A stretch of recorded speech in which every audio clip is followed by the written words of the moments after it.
ఓం శుభంకర్యే నమః. ఆదిత్యాయ చ సోమాయ మంగళాయ బుధాయ చ గురుశుక్రః శనిభ్యశ్చ రాహవే కేతవే నమః. గురుబ్రహ్మ గురుర్విష్ణుః గురుర్దేవో మహేశ్వరః గురుస్సాక్షాత్ పరబ్రహ్మ తస్మై శ్రీ గురవే నమః. శ్రీ శ్రీ శ్రీ గణపతి సచ్చిదానంద సద్గురుభ్యో నమో నమః. కుంభరాశి వారికి జూన్ నెలలో గల గోచార ఫలితాలను తెలియచేస్తున్నాము. శ్రద్ధగా వినండి. కుంభరాశి వారికి జూన్ మాసములో ఆశించిన విధమైనటువంటి లాభాలు చేకూరుతాయి. మీరు ముందుగా కొన్ని పనులని ప్రణాళిక వేసుకుని ఆ యొక్క ప్రణాళిక విధానంలో చేస్తూ ఉంటారు. ఆ పనుల యందు విజయాన్ని సాధిస్తారు కుంభరాశి వారు. ఉద్యోగస్తులు, వ్యాపారస్తులు కూడా లాభాన్ని చూస్తారు. చక్కటి గుర్తింపు లభిస్తుంది. కెరియర్ పరముగా మీరు ఆలోచించేటువంటి కొన్ని ఆలోచనలు మీకు చాలా ప్రశాంతతను ఇస్తాయి. విదేశాలకు వెళ్ళి స్థిరపడాలి అనుకున్నటువంటి కుంభరాశి జాతకులకి ఇది ఒక సదవకాశం అని అనుకోవచ్చు. కానీ మంచిగా, లీగల్గా, న్యాయబద్ధముగా మీరు విదేశాలకి చేరుకుంటానికే ప్రయత్నం చేయండి. అంతే తప్ప ఎటటో తిరిగి దొడ్డిదారిన మాత్రము చేరుకున్నట్లయితే అనవసరముగా చాలా సమస్యలలో ఇరుక్కుంటారు. కుటుంబ శ్రేయస్సుని కోరుకుంటూ మీరు చేసేటువంటి ప్రతి పని కూడా లాభదాయకంగా ఉంటుంది. పిల్లల విషయంలో మీరు కంగారు పడకపోతే అది కొంత ప్రమాదాన్ని సూచిస్తూ ఉంటుంది. పిల్లల ఆరోగ్యము కానీ, అసలు పిల్లలు లేరు అనుకుంటే పిల్లలు పుట్టడానికి సంబంధించినటువంటి విధిని కానీ మీరు చేయాల్సిందే. ఇప్పుడు సంతానము కలగకపోతే ముందొచ్చే రోజుల్లో సంతానం కలుగుట కొంత కష్టం. గోచారమృత్యా సంతాన యోగము కూడా ఇప్పుడు చాలా చక్కగా ఉంది. కొన్ని వ్యవహారాల యందు చాకచక్యమైనటువంటి సమాధానాలని చెప్తూ ఉంటారు కుంభరాశి జాతకులు. ఆర్థిక వ్యవహారాలలో రుణబాధల నుంచి విముక్తులవుతారు. గతములో చేసినటువంటి చిన్నపాటి రుణమైన, పెద్దపాటి రుణమైన తీరేటువంటి అవకాశము ఈ మాసములో గోచరిస్తుంది. అలాగే చిన్ననాటి మిత్రులతో కలిసి వ్యాపారము జరుపుటకై మీరు తీసుకున్నటువంటి ఒక నిర్ణయము చాలా ఆలోచింపచేస్తుంది మిమ్మల్ని. కాబట్టి ఆలోచన ధోరణితో వ్యాపారము చేయటం అనేటువంటిది మంచిది. తొందరపాటుతో తోటి స్నేహితుడు తన యొక్క అనుభవాన్ని చెప్పాడు, తన మీద నమ్మకంతో ఈ పొలమమ్మో, ఈ ఇల్లమ్మో, ఈ బంగారమమ్మో వ్యాపారము చేద్దాము అని మాత్రం దిగకండి. మీకు కూడా దాని మీద అవగాహన ఉంటేనే దిగండి. మోసపూరితమైనటువంటి వ్యక్తులు ఈ యొక్క కుంభరాశిలో ఉన్నటువంటి స్త్రీల చుట్టూ తిరుగుతూ ఉంటారు. అది స్త్రీలే కావచ్చు, పురుషులే కావచ్చు, కుటుంబ సభ్యులే కావచ్చు, మిత్రులే కావచ్చు, పక్కింటి వారే కావచ్చు, పై ఇంటి వారే కావచ్చు, ఎవరైనా సరే. అది పిల్లల దగ్గర నుంచి పెద్దవాళ్ళ దాకా ఏదో ఒక రకముగా స్త్రీలు కొంత మోసపోయేటువంటి సందర్భాలు ఈ యొక్క కుంభరాశిలో ఉన్నటువంటి జాతకుల మీద ప్రభావాన్ని చూపుతున్నాయి. కాబట్టి ఆ విధముగా కొంత స్త్రీలు జాగ్రత్తగా ఉండాలి. ఏమరపాటుతో ఉంటే గనక నష్టపోవాల్సి వస్తుంది. పరిస్థితులు అనుకూలంగా ఉన్నాయి. ఉద్యోగము లేనటువంటి వారికి ఉద్యోగ అవకాశాలు వస్తాయి. ప్రయత్నము చేయాలి. సుదూర ప్రాంతాలకు వెళ్ళి ఉద్యోగం చేసేటువంటి అవకాశాలు కూడా కొంతమందికి లభ్యమవుతాయి. అవసరమైతే దూరముగా వెళ్ళైనా సరే ఉద్యోగము చేయండి. మంచి ఉద్యోగాలు త్వరలోనే మళ్ళీ దొరుకుతాయి. కానీ ప్రస్తుతము ఖాళీగా ఉండకుండా ఏదో ఒక పనిని చేయటం అనేటువంటిది మంచిది. ఈ ఆరోగ్య విషయంలోకి వచ్చేటప్పటికీ కుంభరాశి జాతకులు ఏ రోగము ఉండదు, కానీ ఏదో రోగము మనలో ఉన్నది అనేటువంటి ఒక భావనతో తర్జన భర్జన అవుతూ ఉంటారు. కాబట్టి మంచి ఆహారాన్ని తినండి, శుద్ధ శాకాహారాన్ని తీసుకోవటం అనేటువంటిది ఆరోగ్యానికి మంచిది. రాజకీయ విషయాల్లోకి వస్తే కుంభరాశిలో ఉన్నటువంటి రాజకీయ నాయకులు ఎంతో ఖర్చు పెట్టి ఉంటారు, ఎంతోమందిని తిట్టి ఉంటారు, కొట్టి కూడా ఉండుంటారు, ఎంతోమంది మీద తొక్కి ఉంటారు. ఎట్లాగైనా సరే ఈ పదవి కావాలని అదొక వ్యామోహం. పదవి అనేటువంటిది ఒక వ్యామోహం.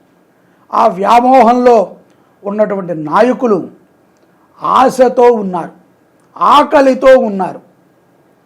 వారికి తినడానికి వస్తూ ఉన్నా, పని చేయడానికి పని ఉన్నా అవన్నీ పక్కన పెట్టి ఈ కొత్తగా ఈ యొక్క సీట్ పదవి కోసం తాపత్రయపడుతున్నారు. అటువంటి వారికి కొంత చుక్కెదురయ్యేటువంటి అవకాశం అయితే ఉంది. జూన్ 7వ తారీఖు నుంచి జూలై 1వ తారీఖు వరకు అష్టాదశ శక్తిపీఠాలలో ప్రతి శక్తిపీఠములో కూడా మహాగణపతి అర్చన, రుద్రాభిషేకము, చండీ హోమాన్ని నిర్వహణ చేస్తున్నాం. ఆ వివరాలు కింద మీరు కాంటాక్ట్ చేస్తే కనుక చెప్తారు. ప్రతి ఒక్కరూ పాల్గొనండి. ఇది ఒక గొప్ప అవకాశం. ఈ జన్మకి ఇటువంటి అవకాశం మరలా మనెవరికీ రాదు.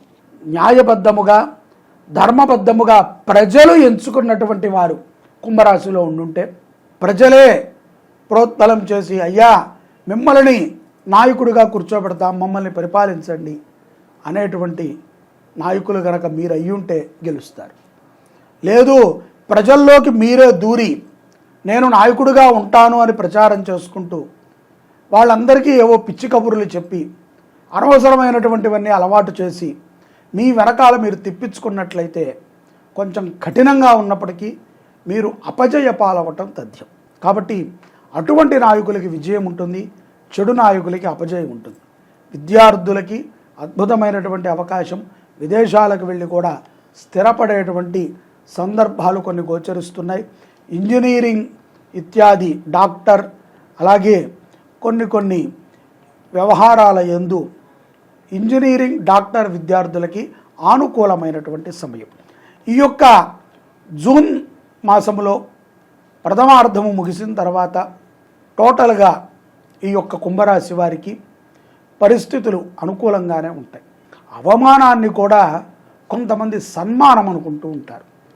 అది వారి యొక్క బుద్ధి వికసత్వమా, లేకపోతే వాళ్ళ యొక్క ఆలోచన ధోరణ అనేటువంటిది మనకు అర్థం కావాలి అంటే కొంత సమయం పడుతుంది. అయినప్పటికీ కుంభరాశి జాతకులకి ద్వితీయార్థములో కూడా కొన్ని కష్టములతో కూడుకున్నటువంటి సత్ఫలితాలు ఉన్నాయి. సాధన చెయ్యండి. ఏ విషయాన్నైనా సరే క్షుణ్ణంగా పరిశీలించి నిర్ణయం తీసుకోండి, తొందరపాటుతో వద్దు. అలాగే కుంభరాశిలో ఉన్నటువంటి వారికి శని ప్రభావం కూడా ఉంటుంది కాబట్టి ప్రతిదీ చాతకాని వాడిలాగా నాకు శని ఇదే చేశాడు, ఆ శని భగవంతుడు ఇంతే అని చెప్పి ఆయన్ని నిందించకండి. మహాపాతకం. ఈ సమయంలో జరిగే ప్రతిదీ కూడా ఒక అనుభవం లాంటిది.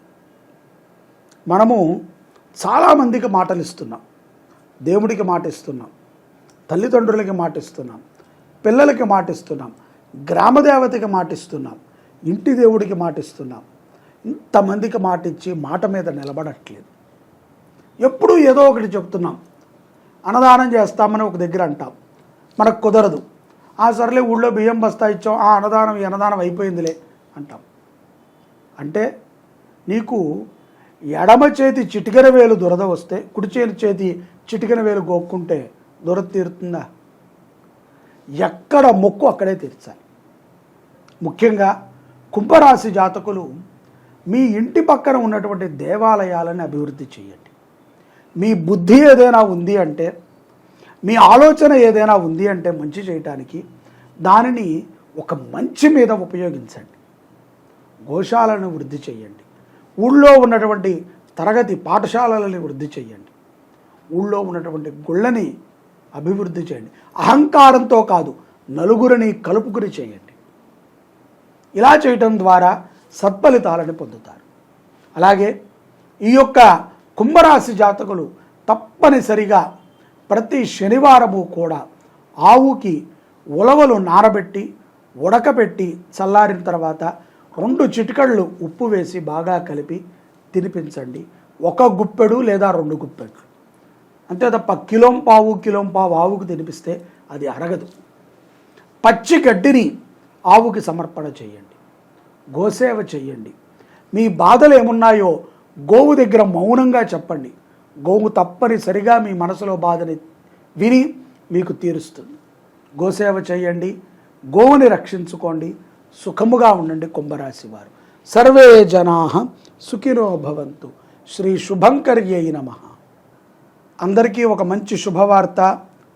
శ్రీ క్రోధీనామ సంవత్సరము జ్యేష్ఠ శుద్ధ పాడ్యమి నుంచి జ్యేష్ఠమాసము కృష్ణపక్ష దశమి వరకు అష్టాదశ శక్తిపీఠ మహాయజ్ఞాన్ని శుభంకరి సేవా సమితి నిర్వర్తిస్తోంది. ప్రతి శక్తిపీఠములో కూడా, అంటే మన హైదరాబాద్కి పక్కనే ఉన్నటువంటి అలంపురి జోగులాంబ అమ్మవారి దగ్గర నుంచి శ్రీలంకలో ఉన్నటువంటి శాంకరీదేవి వరకు ప్రతి శక్తిపీఠములో కూడా మీ గోత్రనామాలతో గణపతికి అర్చన, రుద్రాభిషేకము, ఆ యొక్క శక్తిపీఠములో చండీ హోమం, వీటిని నిర్వహణ చెయ్యాలి అని చెప్పి శుభంకరి సేవా సమితి జూన్ 8వ తారీఖు నుంచి జూలై 1వ తారీఖు వరకు ఈ యాత్రని, ఈ యొక్క మహాయజ్ఞాన్ని నిర్ణయించడం జరిగింది. దీంట్లో ప్రతి ఒక్కరూ కూడా తప్పనిసరిగా పాల్గొవాలి. ఎందుకంటే ఈ జన్మకి ఇది ఒక గొప్ప అవకాశం.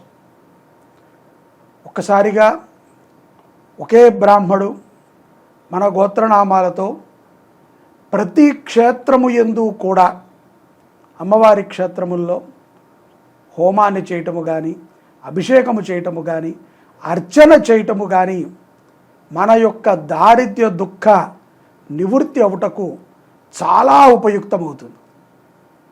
ఇది మరొక్కసారి దొరుకుతుంది అని మాత్రం ఎవ్వరూ అనుకోవద్దు. మీరు ఊహించలేరు కూడా. ఇంకొకళ్ళు ఎవరైనా చేస్తారేమో, అప్పుడు కట్టుకుందాములే, అప్పుడు పాల్గొందాములే అని అనుకుంటే ఇది మీరు జార విడుచుకున్నట్టే. ఏకకాలములో పరమేశ్వరుడి యొక్క అనుగ్రహముతో ఈ యాత్రని ప్రారంభిస్తున్నాము. ఈ యాత్ర లోక కళ్యాణార్థము జరుగుతుంది. అందరూ బాగుండాలి, ప్రకృతి అంతా కూడా సస్యశ్యామలముగా ఉండాలి. ఎక్కడెక్కడైతే గనక దారిద్ర్యముతో దుఃఖితులై ఉన్నారో వారందరికీ కూడా బాగుండాలి. అందరూ మంచి ఆరోగ్యంగా ఉండాలి. విద్యార్థులకి మంచి చదువు బాగా రావాలి అనేటువంటి ఒక ఉద్దేశంతో ఈ యాత్రని సంకల్పించాం. ప్రతి క్షేత్రములో కూడా శశాస్త్రీయముగా జరిగేటువంటి యజ్ఞములో మీరు తప్పనిసరిగా పాల్గొనండి. కింద మీకు కాంటాక్ట్ నెంబర్ ఇచ్చాము, మీరు కాంటాక్ట్ అవ్వండి, మీ గోత్రనామాలు నమోదు చేసుకోండి. జూన్ 8వ తారీఖు ప్రారంభమవుతుంది. జూలై 1వ తారీఖు మన యొక్క శుభంకరి పీఠములో చండీ హోమాన్ని చేసుకుని మహాపూర్ణావతిని చేసుకుంటాం. ఆ రోజుతో ఈ కార్యక్రమాలు ముగుస్తాయి. ఇంత గొప్ప యజ్ఞం, మీకు ఎటువంటి కోరికన్నా తీర్చేటువంటి మహాఫలప్రదమైనటువంటి అష్టాదశ యజ్ఞం. అష్టాదశ శక్తిపీఠాలు ఏ విధంగా వచ్చాయో మనకు తెలుసు. అమ్మవారి యొక్క శరీర భాగాలు 108 భాగాలుగా విచ్ఛిన్నమై పడిన తర్వాత అవి కొంతకాలానికి 51గా మారాయి. మరికొంతకాలానికి అవి 18గా వచ్చాయి. ఆ 18 అద్భుతమైనటువంటి శక్తిపీఠాలు. వాటిని మించినటువంటివి మరొకటి లేవు. ప్రతి క్షేత్రంలో కూడా శివుడు ఉంటాడు. కాబట్టి శివుడికి ఆరాధన, గణపతికి ఆరాధన, అమ్మవారికి ఆరాధన జరుగుతుంది. అవకాశాన్ని జార విడుచుకోకండి. ప్రతి ఒక్కరూ పాల్గొనండి. అమ్మవారి అనుగ్రహాన్ని పొందండి. అమ్మ దయ ఉంటే అన్నీ ఉన్నట్టే. సర్వే జనాః సుఖినో భవంతు.